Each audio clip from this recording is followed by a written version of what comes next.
Hello everyone. आप सभी का फिर से स्वागत है। ये एनसीईआरटी हिस्ट्री का डिस्कशन है। हम लोग मॉडर्न हिस्ट्री को डिस्कस करें, जिसमें आज का टॉपिक है 1857 ईस्वी के बाद भारत में ब्रिटिश नीतियां और प्रशासन।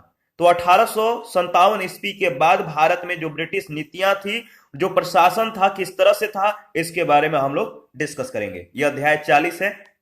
तो देखिए, बात करें तो 1857 ईस्वी के विद्रोह को कुचल दिए जाने के बाद भारत में ब्रिटिश शासन के इतिहास का एक नया दौर आरंभ हो जाता है, जिसके अंतर्गत भारत के प्रशासन में कंपनी की भूमिका को समाप्त कर दिया गया और भारत पर ब्रिटिश सरकार का प्रत्यक्ष नियंत्रण स्थापित हो गया। परिणाम स्वरूप क्या हुआ कि भारत के प्रति ब्रिटिश नीति और प्रशासनिक व्यवस्था में एक महत्वपूर्ण परिवर्तन हुआ।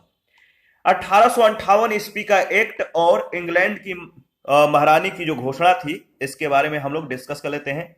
अगस्त 1858 ईस्वी में ब्रिटिश पार्लियामेंट ने एक अधिनियम पास किया, एक एक्ट पास किया, और इस एक्ट के द्वारा भारत में कंपनी के शासन को समाप्त करके ब्रिटिश शासन के नियंत्रण में दे दिया। और उस समय विक्टोरिया इंग्लैंड की महारानी थी। ब्रिटिश सरकार का एक मंत्री भारत राज सचिव के रूप में नियुक्त किया जाता था, जो भारत सरकार का उत्तरदायित्व संभालता था। ब्रिटिश पार्लियामेंट भारत के लिए सर्वोच्च सत्ता बन गई। याद रखिएगा, भारत का प्रथम राज सचिव, याद रखिएगा, इंपॉर्टेंट है, चार्ल्स वुड बना। कौन बना? Charles Wood. भारत के गवर्नर जनरल को जो है अब वायसराय कहा जाने लगा। वायसराय का अर्थ है राज मुकुट का प्रतिनिधि, ब्रिटिश क्राउन का प्रतिनिधि। महारानी विक्टोरिया ने एक राजाज्ञा जारी की। गवर्नर जनरल कैनिंग ने 1 नवंबर 1858 को इलाहाबाद में एक दरबार लगाया और उसमें महारानी की राजाज्ञा पढ़कर जो है सुनाई, जिसमें घोषणा किया गया था कि भारतीय राजाओं के अधिकार सुरक्षित रहेंगे तथा अब अंग्रेजी राज में एक नए क्षेत्र जो है शामिल, मतलब अब जो है अंग्रेजी राज में नए क्षेत्र को शामिल नहीं किए जाएंगे। तो इस तरह से इस राजाज्ञा में चीजों को जो उल्लेख किया गया। घोषणा में यह भी दावा किया गया कि लोगों के पुराने अधिकारों और रीति रिवाजों को जो है उचित सम्मान दिया जाएगा तथा न्याय और प्रशासनिक सेवाओं में उदारता और धार्मिक सहिष्णुता की नीति को अपनाई जाएगी। जहां एक ओर यह घोषित किया गया कि राजाओं को सुरक्षा मिलेगी, वहीं दूसरी ओर मध्य वर्ग के लिए तरक्की के रास्ते खोलने का भी आश्वासन प्रदान किया गया। बोर्ड ऑफ कंट्रोल तथा कोर्ट ऑफ डायरेक्टर्स को जो है समाप्त कर दिया गया, जिससे 1784 ईस्वी में भारत में चल रहा दोहरा नियंत्रण जो है समाप्त हो गया। ठीक है, याद रखिएगा। अगर बात करें तो 1858 ईस्वी के बाद ब्रिटेन के हितों के सामने जो है भारत के हित और अधिक जो है गौण हो गए, मतलब नामात्र के रह गए। तो 1858 ईस्वी के पश्चात ब्रिटेन के हितों के सामने जो भारत का हित था, भारत का जो कह सकते हैं कि भलाई था, वो अधिक गौण हो गया, कम हो गया। औद्योगिक क्रांति के बाद इंग्लैंड के राजनीतिक जीवन में ब्रिटिश उद्योगपति सबसे प्रभावशाली वर्ग के रूप में उभर गए थे। विश्व के अन्य भागों में, विशेषकर अगर बात करें तो अफ्रीका में, ब्रिटिश साम्राज्य का विस्तार हो रहा था। ब्रिटिश साम्राज्य का अन्य साम्राज्यवादी शक्तियों से भी संघर्ष चल रहा था और इस संघर्ष में ब्रिटेन के आर्थिक हितों के लिए भारत का इस्तेमाल किया जा रहा था। विश्व के अन्य भागों में अगर बात करें तो ब्रिटिश साम्राज्य के हितों के लिए भारतीय साधनों का उपयोग किया गया। भारतीय जो रिसोर्सेस थे, इनको ज्यादा जो है इनका दोहन किया गया। अन्य देशों के साथ युद्धों में भी जो वार हुआ, इस युद्ध में भी ब्रिटेन के द्वारा भारतीय संसाधनों का बहुत ज्यादा मात्रा में प्रयोग किया गया, शोषण किया गया, जिससे भारी मात्रा में भारत से जो है क्या हुआ, भारत ऋणी हो गया, व्यय यहां पे ज्यादा हुआ। इंग्लैंड से भारतीय सरकार पर नियंत्रण जो है, इसके बारे में हम लोग डिस्कस करेंगे। तो इंग्लैंड से भारतीय सरकार पर नियंत्रण कैसे होता था? देखिए, भारत सचिव को भारत सरकार की पूर्ण जिम्मेदारी सौंपी गई थी। जो भारत सचिव था, भारत सरकार की पूर्ण जिम्मेदारी इसको सौंप दी गई थी। ब्रिटिश सरकार के अन्य मंत्रियों की तरह वह केवल ब्रिटिश पार्लियामेंट के प्रति उत्तरदायी था। तो आप देख सकते हैं कि इंग्लैंड से भारतीय सरकार पर नियंत्रण किस तरह से कायम किया गया था। भारत सचिव को सलाह देने के लिए एक इंडियन काउंसिल यानी भारत परिषद का गठन किया गया, जिसमें 15 सदस्य, इन 15 सदस्यों में से 8 क्राउन और 7 बोर्ड ऑफ डायरेक्टर के द्वारा नियुक्त किए गए थे। तो इन 15 सदस्यों में से 8 क्राउन के द्वारा और 7 बोर्ड ऑफ डायरेक्टर के द्वारा नियुक्त किए गए थे। 1857 ईस्वी तक गवर्नर जनरल इंग्लैंड में निर्धारित नीतियों के अनुसार स्वयं निर्णय लेकर काम करता था। 1870 ईस्वी में भारत और इंग्लैंड के बीच टेलीग्राफ संपर्क जो है स्थापित हो गया। याद रखिएगा, टेलीग्राफ जो संपर्क है कब स्थापित हुआ, तो 1870 ईस्वी में भारत और इंग्लैंड के बीच। इससे संचार व्यवस्था सुगम हो गई, आसान हो गया और भारत सरकार और भारत सचिव के मध्य दैनिक विचार विमर्श संभव हो गया। भाप के इंजन, जो भाप के इंजन थे, भाप से चलने वाला जो इंजन था, इन इंजनों से चलने वाले जहाजों ने इंग्लैंड और भारत के बीच की यात्रा का समय कम कर दिया, यात्रा जो है और सुगम बना दिया। 1869 ईस्वी में स्वेज नहर खुल जाने से भूमध्य सागर और लाल सागर एक दूसरे से जुड़ गए। तो जो स्वेज नहर था ये खुल गया और इससे क्या हुआ, भूमध्य सागर और लाल सागर जो था एक दूसरे से जुड़ गया। इससे इंग्लैंड और भारत के बीच की दूरी जो है अत्यधिक कम हो गई। अब भारत सचिव को भारत के बारे में अद्यतन सूचनाएं मिलने लगी, संचार व्यवस्था कायम हो गया। तो जो भी भारत की सूचनाएं थी अब भारत सचिव को मिलने लगा भारत के बारे में। भारत का प्रशासन अब उसकी प्रत्यक्ष देखरेख में आ गया। भारत सचिव भारतीय जनता के प्रति बिल्कुल उत्तरदायी नहीं था। यहां तक कि भारत का जो गवर्नर जनरल था यह भी व्यवहार में महज एक प्रतिनिधि के रूप में ही काम करता था। ब्रिटिश सरकार को होम गवर्नमेंट यानी स्वदेश सरकार कहा जाने लगा। भारत के शासन में ब्रिटिश सरकार के हित सर्वोपरि हो गए और ब्रिटिश सरकार के हितों को वे लोग निर्धारित करने लगे। देखिए, इसके बाद भारत सरकार के बारे में अगर बात करें तो नीतियां बनाने और उन्हें लागू करने के अधिकार गवर्नर जनरल और उसकी परिषद के हाथों में थे। जो नीतियां थी, नीतियां बनाने और उन्हें लागू करने का जो अधिकार था वो गवर्नर जनरल और उसकी परिषद के हाथों में थी। परिषद में गवर्नर जनरल, 4 सामान्य सदस्य और मुख्य सेनापति शामिल थे, जिसे कार्यकारी परिषद भी कहा जाता था। कानून बनाने के लिए एक विधान परिषद यानी लेजिस्लेटिव काउंसिल थी, जिसमें कार्यकारी परिषद के सदस्यों के अतिरिक्त 6 सदस्य मतलब कि और थे। और 1861 ईस्वी में बने एक कानून के तहत कार्यकारी परिषद के सामान्य सदस्यों की संख्या बढ़कर जो है या बढ़ाकर 5 कर दी गई। 5वां सदस्य विधिवेता होता था। विधान परिषद के सदस्यों की संख्या 6 से बढ़ाकर 12 कर दी गई। कभी कभी ब्रिटिश शासन में निष्ठावान भारतीयों को इस परिषद में मनोनीत किया जाता था। ये भारतीय प्रायः राजा, जमींदार या धनी व्यापारी होते थे। विधान परिषद के द्वारा कानून बनाने के अधिकार अत्यंत सीमित थे, कम था, मतलब जो अधिकार था वो नामात्र के था। काउंसिल के सदस्यों को गवर्नर जनरल मनोनीत करता था। 1861 ईस्वी के कानून के तहत प्रांतीय प्रशासन में भी कुछ परिवर्तन हुए। बंगाल, मद्रास और बंबई प्रांतों का प्रशासन गवर्नर और 3 सदस्यों की एक कार्यकारिणी परिषद देखती थी। प्रांतों के लिए स्वतंत्र विधान परिषदें बनाई गई। ऐसी प्रांतीय विधान परिषदों में कार्यकारिणी परिषद के सदस्यों के अतिरिक्त 4 से 8 सदस्य अतिरिक्त होते थे। इन प्रांतीय विधान परिषदों के अधिकार केंद्रीय विधान परिषद के अधिकारों से अधिक सीमित थे। केंद्रीय विधान परिषद को इंपीरियल लेजिस्लेटिव काउंसिल कहा जाता था। केंद्रीय विधान परिषद को क्या कहा जाता था? Imperial legislative council. 1892 ईस्वी में ब्रिटिश पार्लियामेंट ने इंडियन काउंसिल एक्ट नामक कानून पास किया और इसके तहत केंद्रीय विधान परिषद और प्रांतीय परिषदों के अतिरिक्त सदस्यों की संख्या बढ़ा दी गई। इस कानून ने कुछ सदस्यों को जो है अप्रत्यक्ष रूप से चयन की मंजूरी दे दी। विधान परिषदों को कुछ अधिक अधिकार दिए गए। सदस्यों को प्रश्न पूछने और बजट पर चर्चा करने का भी अधिकार दे दिया गया। विधान परिषदों की स्थापना के बाद भी सरकार व्यवहार में निरंकुश बनी रही, जिसका मुख्य उद्देश्य भारत में ब्रिटेन के आर्थिक और राजनीतिक हितों की रक्षा और उसमें वृद्धि करना था। भारत सरकार ने ब्रिटिश व्यापारियों और उद्योगपतियों, बगान मालिकों, प्रशासनिक सेवा के अधिकारियों आदि के हितों की रक्षा की। भारत सरकार के संचालन में भारतीय जनता का कोई दखल नहीं था, न ही भारत सरकार उसके हितों का कोई ध्यान रखती थी। ठीक है, तो आप देख सकते हैं यहाँ पे उच्च वर्ग का ही ज्यादा वैल्यू होता था। इसके बाद स्थानीय स्वशासन के बारे में अगर बात करें तो 1687 ईस्वी में, कब? 1687 ईस्वी में कोर्ट ऑफ डायरेक्टर्स के आदेश पर मद्रास म्यूनिसिपल कॉरपोरेशन का गठन हुआ। मद्रास म्यूनिसिपल कॉरपोरेशन का गठन हुआ। 1842 ईस्वी में बंगाल अधिनियम के द्वारा बंगाल में स्थानीय स्वशासन संस्थाओं का गठन हुआ। 1850 ईस्वी में भारत के अन्य क्षेत्रों में इसका विस्तार हुआ।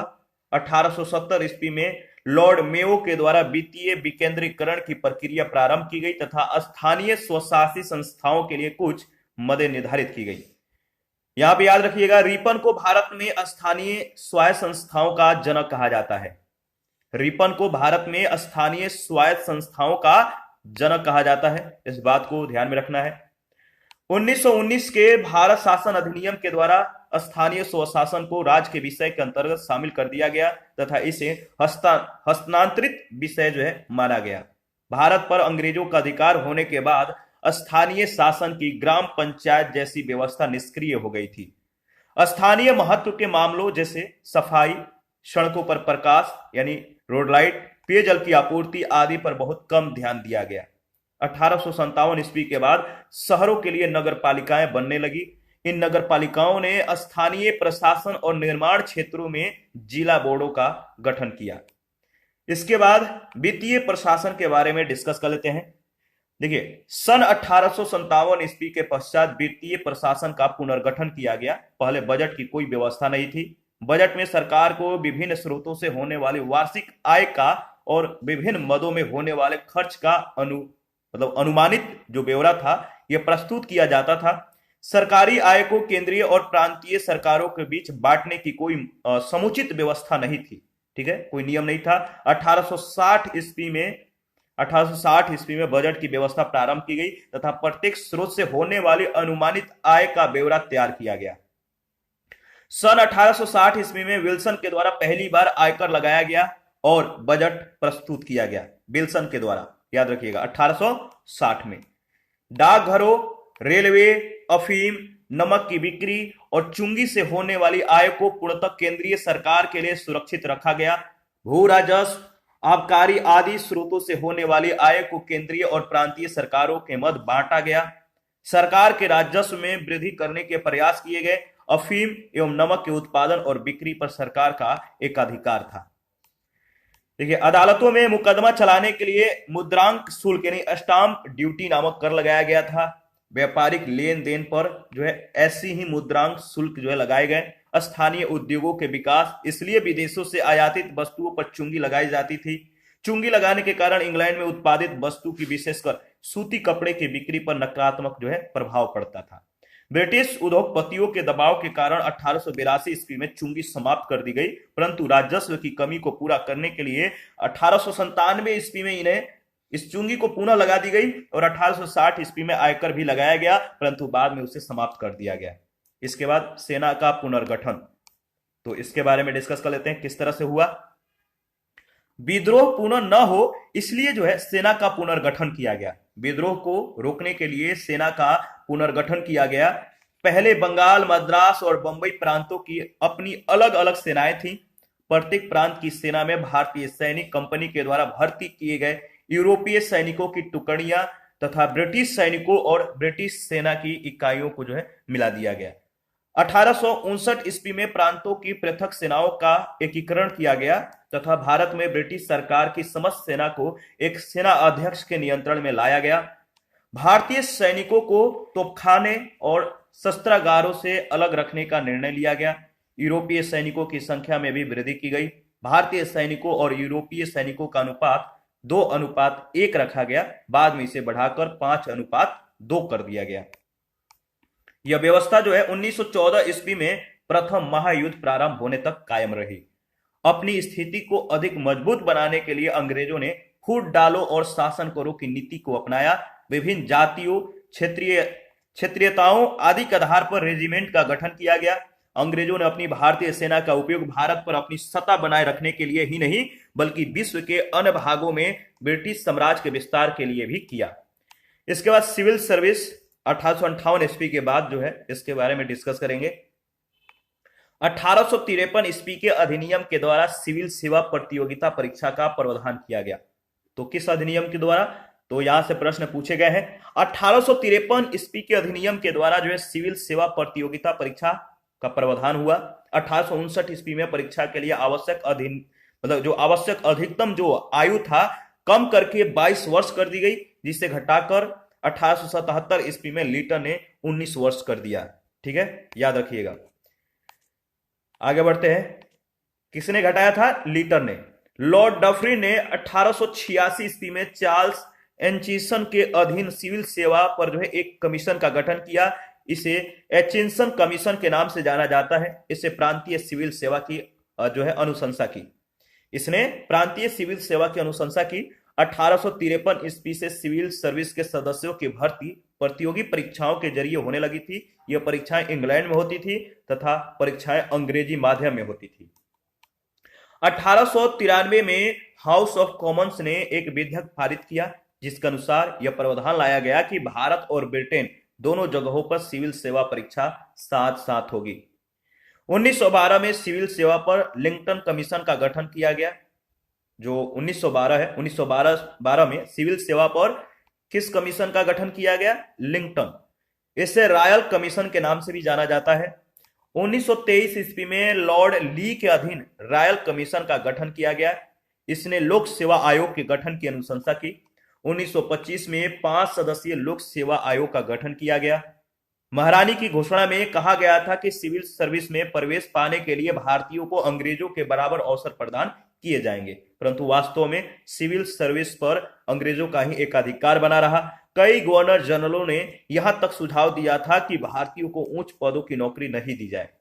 शिक्षित भारतीयों के द्वारा मांग की गई प्रतियोगी परीक्षाओं के लिए आयु की सीमा बढ़ाई जाए तथा यह परीक्षाएं इंग्लैंड और भारत दोनों जगहों पर एक साथ हो, परंतु ब्रिटिश सरकार और गवर्नर जनरलों सहित बड़े अंग्रेज अफसर भारतीयों को पसंद नहीं करते थे।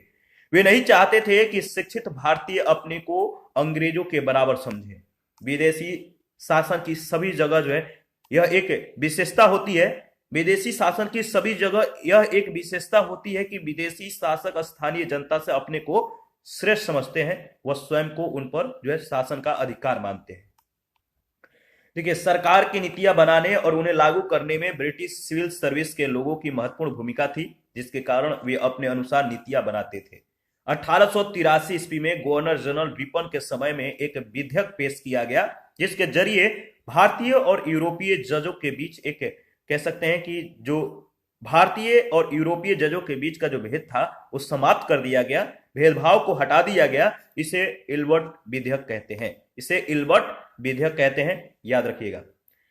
इस विधेयक में क्या कहा गया? इस विधेयक में कहा गया कि भारतीय जज भी, यानी मामला उसके अधिकार क्षेत्र में आता है तो भारतीय जज भी यूरोपीय लोगों के विरुद्ध मुकदमे की सुनवाई कर सकता है।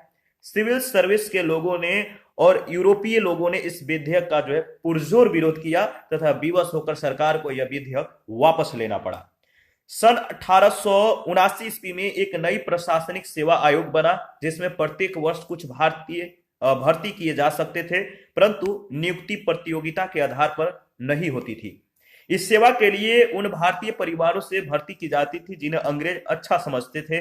भर्ती समाज के उन उच्च वर्गों से की जाती थी जो ब्रिटिश शासक के समर्थक थे। 1886 ईस्वी के बाद अगर बात करें तो विभिन्न प्रकार की 3 सेवाएं बनी। उनमें से एक पुरानी सिविल सर्विस थी जिसे इंडियन सिविल सर्विस यानी आईसीएस का नाम दिया गया। प्रांतों के लिए भी सिविल सर्विस बनी, इसे प्रांतों के आधार पर नाम दिए गए, जैसे बंगाल सिविल सर्विस।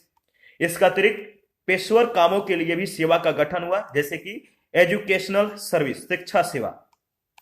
इसके बाद भारतीय राजाओं के प्रति जो ब्रिटिश नीति थी इसके बारे में डिस्कस करेंगे। तो देखिए, 1857 ईस्वी में ब्रिटिश सरकार ने अपने शासन को मजबूत बनाने के उद्देश्य से भारतीय राजाओं को बनाए रखने की नीति अपनाई। महारानी की घोषणा में वादा किया गया कि भारत में ब्रिटिश क्षेत्रों का विस्तार नहीं किया जाएगा, भारतीय राजाओं के अधिकारों का और उनकी प्रतिष्ठा का सम्मान किया जाएगा। भारत की ब्रिटिश सरकार ने इन राजाओं को अपना सहयोगी मान लिया। अनेक जागीरदारों को राजा का दर्जा दिया गया। भारत में उस समय 562 रजवाड़े थे। कितने? 562, याद रखिएगा, इंपॉर्टेंट है। इनमें से देखिए, इनमें से कई राज्य बहुत छोटे थे, कुछ का क्षेत्रफल लगभग 1 वर्ग किलोमीटर था तथा आबादी 100 लोगों से भी कम थी। कश्मीर और हैदराबाद जैसे बड़े राज्य थे जो क्षेत्रफल में ब्रिटेन के बराबर थे। 1857 ईस्वी के बाद भारत 2 वर्गों में जो है बढ़ गया। एक ब्रिटिश भारत जिस पर भारत सरकार के जरिए ब्रिटिश सरकार प्रत्यक्ष शासन करती थी, और दूसरा भारतीय राज्य जिन पर भारतीय राजा जो है शासन करते थे। 1857 ईस्वी के पूर्व में अगर बात करें तो भारत में ब्रिटिश शासन और भारतीय राज्यों के बीच के संबंध इनके बीच हुई संधि के अनुसार अलग अलग किस्म के थे। कुछ अन्य राज्य भारत की ब्रिटिश सरकार के अधीन माने जाते थे। देखिए आगे बढ़ते हैं। तो ये जितने भी पॉइंट है ना बहुत ज्यादा इंपॉर्टेंट है, ये सार है ही, सार संग्रह है, तो जो भी इंपॉर्टेंट पॉइंट है वही जो है यहाँ पे मेंशन किया गया है। 1858 ईस्वी के पश्चात अगर बात करें तो संबंध जो है मतलब जो रिलेशन है वो बदल गया, जहां एक तरफ यह वादा किया गया कि उन पर कब्जा यानी राज्य पर कब्जा नहीं किया जाएगा, वहीं दूसरी तरफ उन्हें ब्रिटिश सरकार के अधीन बनाया गया। तो ये जो संबंध है, रिलेशन जो है अब यहाँ पे चेंज हो जाता है। भारतीय राज्यों को प्रभुसत्ता के सिद्धांत के अंतर्गत ब्रिटिश सरकार के अधीन बनाया गया था और भारत में ब्रिटिश सत्ता सर्वोच्च थी, सर्वोपरि थी। भारत में ब्रिटिश प्रभुसत्ता जो है 1876 ईस्वी के एक एक्ट में, एक अधिनियम में जो है स्पष्ट रूप से व्यक्त की गई थी। 1 जनवरी 1877 ईस्वी को महारानी विक्टोरिया ने भारत की समाग्री की पदवी जो है वो धारण की। भारत की समाग्री, जिस समय भारत के अनेक क्षेत्रों में भयंकर अकाल पड़ा, उसी समय राज दरबार यानी इंपीरियल असेंबली का आयोजन किया गया। दरबार में शामिल हुए राजाओं ने अपने वैभव का, अपने मतलब कि धन दौलत का अत्यधिक प्रदर्शन किया। उसी राज दरबार में महारानी विक्टोरिया के द्वारा भारत की सामग्री की पदवी धारण करने की भी घोषणा की गई। भारत में ब्रिटिश सरकार की प्रभुसत्ता कायम हो जाने पर भारतीय राजाओं की शक्ति और प्रभुसत्ता जो है घट गई। भारतीय राज्यों को आंतरिक और बाह्य संकटों से बचाने की जिम्मेदारी अब ब्रिटिश सरकार की थी। ब्रिटिश सरकार को भारतीय राज्यों के आंतरिक मामलों में हस्तक्षेप करने का असीम अधिकार मिल गया, इंटरफेयर कर सकता था, अधिकार ज्यादा हो गया। राज्य के उत्तराधिकार के प्रत्येक मामले में ब्रिटिश राजसत्ता या भारत में उसके प्रतिनिधि वायसराय की अनुमति प्राप्त करना आवश्यक हो गया। उत्तराधिकार से संबंधित विवादों का निपटारा ब्रिटिश सरकार करती थी। भारतीय राज्यों की कोई अंतर्राष्ट्रीय प्रतिष्ठा नहीं थी, देश विदेश में इसकी कोई प्रतिष्ठा नहीं थी, अन्य देशों के साथ संबंध स्थापित ये नहीं कर सकते थे भारतीय। गवर्नर जनरल कर्जन ने भारतीय राजाओं को बिना अनुमति के विदेश जाने पर भी रोक लगा दी थी। ब्रिटिश सरकार ने भारतीय राजाओं के द्वारा रखे जाने वाले सैनिकों की संख्या भी निश्चित कर दी, सीमित कर दी। राज्यों की ये सेनाएं अंग्रेज अधिकारियों के नियंत्रण में थी। इन राज्य के लोग यदि किसी अन्य देश की यात्रा करते या वहां निवास करते तो उन्हें ब्रिटिश साम्राज्य की प्रजा जो है माना जाता था। और इसके अतिरिक्त इन राज्यों की रेलवे, टेलीग्राफ और डाक व्यवस्था ब्रिटिश सरकार के नियंत्रण में थी। और इस प्रकार अंग्रेजों ने भारतीय राजाओं पर अपना पूर्ण नियंत्रण स्थापित कर उनकी शक्ति को नष्ट कर दिया। भारतीय राज्यों से ब्रिटिश शासन को अब कोई खतरा नहीं रहा, उल्टे वे ब्रिटिश शासन के जो है समर्थक बन गए। भारतीय राज्यों पर अंग्रेजों के द्वारा अधिकार किए जाने का अब भय नहीं रह गया। इसीलिए उन्होंने ब्रिटिश सरकार की अधीनता जो है स्वीकार कर ली। ठीक है, अब वे जो है अपने लोगों के आंतरिक विद्रोह से भी सुरक्षित थे, क्योंकि उनके लोगों के द्वारा विद्रोह करने पर ब्रिटिश सरकार उनकी मदद करती थी। अधिकांश राजा अपने राज को अपनी व्यक्तिगत संपत्ति मानते थे तथा अपने लोगों की स्थिति सुधारने का वो कोई प्रयत्न नहीं करते थे, उन्हें कोई दिलचस्पी नहीं था। वे बड़े विलासिता पूर्वक रहते थे, मतलब कि भोग विलास का जीवन जो है व्यतीत करते थे, तथा प्रशासन के कार्यों पर वो बहुत कम ध्यान देते थे। कुछ राज्यों में प्रशासन इतना अधिक बिगड़ गया कि ब्रिटिश सरकार को हस्तक्षेप करना पड़ा। ब्रिटिश भारत में प्रशासन और कानून की व्यवस्था एक रूप थी। ठीक है, और ब्रिटिश सरकार ने भारतीय जनता में फूट डालने के लिए इन राज्यों को बनाए रखा। फूट डालो और शासन करो की जो ब्रिटिश नीति है, फूट डालो और शासन करो की जो ब्रिटिश नीति है, इसके बारे में हम लोग डिस्कस करेंगे। इंपॉर्टेंट है किस तरह से यह नीति काम करता था। साम्राज्यवादी देश विजित देश की जनता में फूट डालकर अपने शासन को बनाए रखने का प्रयत्न करता है। जनता में मौजूद मतभेदों का लाभ उठाया जाता है। एक समुदाय को दूसरे से लड़ाकर या एक के विरुद्ध दूसरे को समर्थन देकर नए मतभेद पैदा किए जाते हैं। अंग्रेज अपने शासन को राजाओं और जमींदारों के सहयोग से जो है मजबूत स्थिति प्रदान कर रहे थे। देश के अनेक भागों में नई भूमि व्यवस्थाओं के अंतर्गत जमींदारी समाप्त हो गई। 1857 ईस्वी के विद्रोह को कुचल देने के बाद अवध में तालुकदारों को जमीन वापस कर दिया गया और अंग्रेजों ने जमींदारों के पुत्रों को जो है नौकरियां दी और इस प्रकार शिक्षित भारतीयों के साथ मतभेद कम हो गया। भारतीय राज्यों के प्रति अंग्रेजों की नीति ने भारतीय जनता को दो समुदायों, भारतीय राज्यों की जनता और ब्रिटिश भारत की जनता में बांट दिया। इन्हें दो समुदायों में बांट दिया। सैनिक प्रशासन में भी यह नीति जो है अपनाई गई। 1857 ईस्वी के विद्रोह में हिंदू और मुसलमान कंधे से कंधा मिलाकर अंग्रेजों के विरुद्ध जो है लड़े थे। 1858 ईस्वी के बाद अंग्रेजों ने हिंदुओं और मुसलमानों में फूट डालने की नीति अपनाई। अंग्रेजों ने मुसलमानों को अपना मुख्य शत्रु माना क्योंकि उन्हें 1857 ईस्वी के विद्रोह के लिए उत्तरदायी समझा गया, जिसके परिणाम स्वरूप उन्हें नौकरियां देने में उनके साथ भेदभाव किया गया। ठीक है, भेदभाव क्यों किया गया कि वे जो है उन्हें वे शत्रु मानते थे। अंग्रेजों ने मुसलमानों को अपना मुख्य शत्रु माना क्योंकि उन्हें 1857 के विद्रोह के लिए उत्तरदायी समझा गया था। अंग्रेजों ने इतिहास की अपनी पुस्तकों में यह दिखाने की कोशिश की है कि मुसलमानों ने हिंदुओं का जो है दमन किया, इसीलिए हिंदुओं का हित इसी में है कि वे ब्रिटिश शासन का समर्थन करें, और बाद में उन्हें अपनी मुस्लिम विरोधी नीति बदल दी। बाद में ब्रिटिश सरकार ने अपनी मुस्लिम विरोधी जो नीति थी बदल दी। ब्रिटिश सरकार ने हिंदुओं के विरुद्ध उच्च वर्गीय मुसलमानों को जो है सुविधाएं देना शुरू कर दी। देखिए किस तरह से जो है फूट डालो राज करो की नीति को जो है यहाँ पे चेंज कर रहे हैं, प्रारंभ किया। मतलब कि वहां पे क्या हुआ, वहां पे अगर बात करें तो उन्होंने उच्च वर्गीय मुसलमानों को जो हिंदू थे इनके विरुद्ध जो है इन्हें वो सभी सुविधाएं देना शुरू कर दिया जो उच्च वर्ग के हिंदुओं को दिया जाता था। लेकिन ब्रिटिश नीति का उद्देश्य वही रहा, हिंदुओं और मुसलमानों में फूट डालना। इसके बाद अफगानिस्तान और बर्मा के प्रति जो नीति है इसके बारे में हम लोग डिस्कस करेंगे। भारत सरकार की विदेश नीति ब्रिटिश सरकार की विदेश नीति का अंग थी। 19वीं सदी का उत्तरार्ध साम्राज्यवादी विस्तार का काल था। उपनिवेशों के लिए साम्राज्यवादी शक्तियों के बीच प्रतिस्पर्धा उत्पन्न हुई थी। अंग्रेजों ने अपने साम्राज्यवादी युद्ध में तथा दूसरे देशों के आंतरिक मामलों में हस्तक्षेप करने के लिए भारतीय साधनों और भारतीय सैनिकों का उपयोग किया।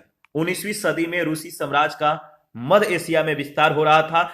इससे अंग्रेज सतर्क हो गए, मतलब कि ज्यादा जो है सक्रिय हो गए। रूसी विस्तार को रोकने के लिए उन्होंने अफगानिस्तान में अपना प्रभाव बढ़ाना प्रारंभ कर दिया। वे सोचते थे, क्या सोचते थे, वे सोचते थे कि अफगानिस्तान में पैर जमाने के बाद मध्य एशिया में अपना प्रभाव बढ़ाने में उन्हें आसानी होगी। अफगानिस्तान का राजा दोस्त मोहम्मद एक योग्य शासक था। अंग्रेजों ने 1839 ईस्वी में अपनी फौज अफगानिस्तान भेजी। इसने दोस्त मोहम्मद की सेना को हराया तथा उसके एक विरोधी को जो है गद्दी पर बिठाया। साथ ही दोस्त मोहम्मद को बंदी बनाकर भारत लाया गया। अफगानिस्तान में अंग्रेजों के हस्तक्षेप के विरुद्ध विद्रोह हुए, इसीलिए दोस्त मोहम्मद को पुनः गद्दी देनी पड़ी और अंग्रेजों को अफगानिस्तान छोड़ना पड़ा। इस लड़ाई में अंग्रेजों को भारी नुकसान उठाना पड़ा तथा उनके हजारों सैनिक जो है अंग्रेजों के हजारों सैनिक मारे गए।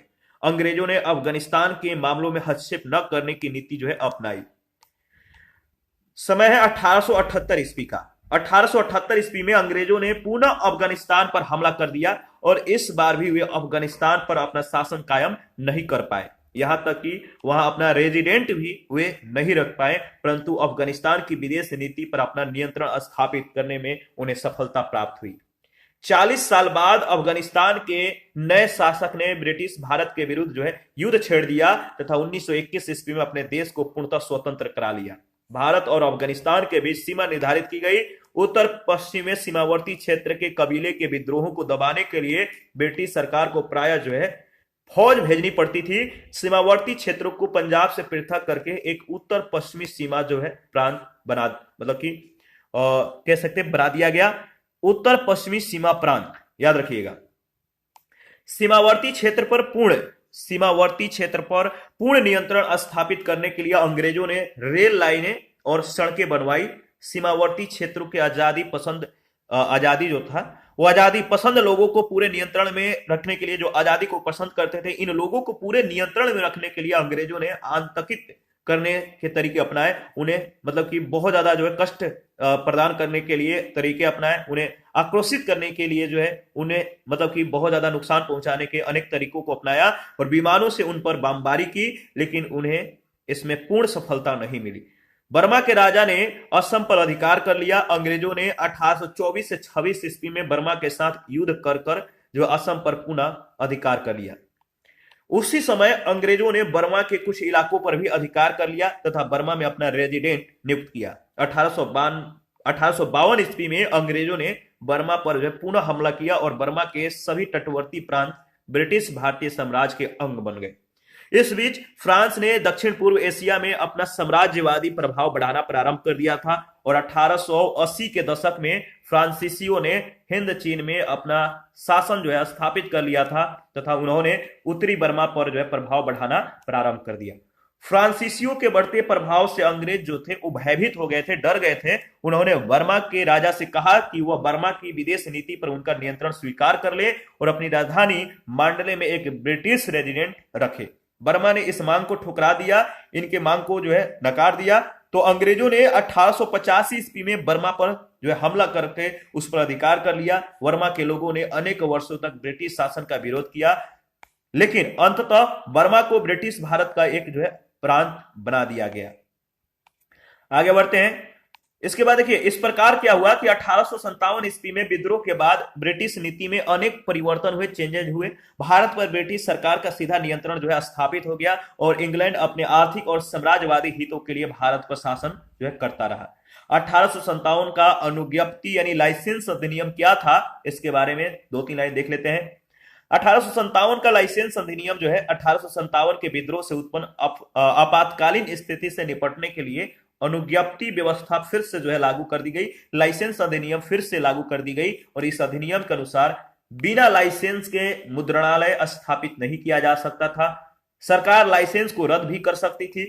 यह संकटकालीन अधिनियम था, अतः 1 वर्ष बाद इसे समाप्त कर दिया गया और इसे समाप्त होने पर जो है मेटकॉप के द्वारा बनाए गए नियम ही चलते रहे। इसके बाद पंजीकरण अधिनियम, रजिस्ट्रेशन अधिनियम 1867, ये क्या था? तो इस अधिनियम के द्वारा प्रेस और समाचार पत्रों को प्रतिबंधित न करके उन्हें नियमित यानी रेगुलेट किया गया। यह अनिवार्य कर दिया गया कि मुद्रित सामग्री पर मुद्रक, प्रकाशक और मुद्रण स्थान का नाम अवश्य उल्लेखित हो।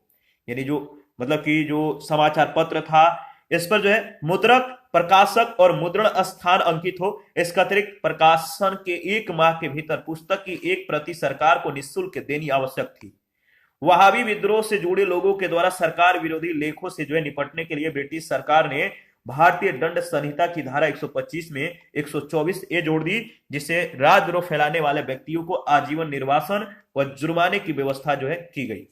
इस टॉपिक से रिलेटेड पहला प्रश्न पूछा गया है, महारानी विक्टोरिया ने भारतीय प्रशासन को ब्रिटिश ताज के नियंत्रण में लेने की घोषणा कब की थी? महारानी विक्टोरिया ने भारतीय प्रशासन को ब्रिटिश ताज के नियंत्रण में लेने की जो घोषणा की थी वो कब की थी? तो 1 नवंबर 1858 को। सेकंड प्रश्न है, 1857 ईस्वी के विद्रोह के समय भारत का गवर्नर जनरल कौन था? 1857 के विद्रोह के समय भारत का गवर्नर जनरल कौन था? लॉर्ड कैनिंग था, याद रखिएगा। इसके बाद थर्ड नंबर है, किसके शासन काल में भारत में अंग्रेजी शिक्षा जो है आरंभ की गई? किसके शासन काल में भारत में अंग्रेजी शिक्षा आरंभ की गई? तो लॉर्ड विलियम बेंटिक के समय में। 1857 के विद्रोह के समय ब्रिटिश प्रधानमंत्री कौन था? पामस्टर्न, याद रखिएगा। 1857 के विद्रोह के समय ब्रिटिश प्रधानमंत्री कौन था? पामस्टर्न। और इसी के साथ आज का सेशन समाप्त करते हैं। नेक्स्ट सेशन में आर्थिक जीवन में परिवर्तन के बारे में हम लोग डिस्कस करेंगे, जिसका समय होगा 1858 से 1947 ईस्वी के बीच। किस तरह से परिवर्तन हुआ आर्थिक जीवन में, सभी को जो है अच्छे से डिस्कस करेंगे, प्रत्येक पॉइंट को डील करेंगे।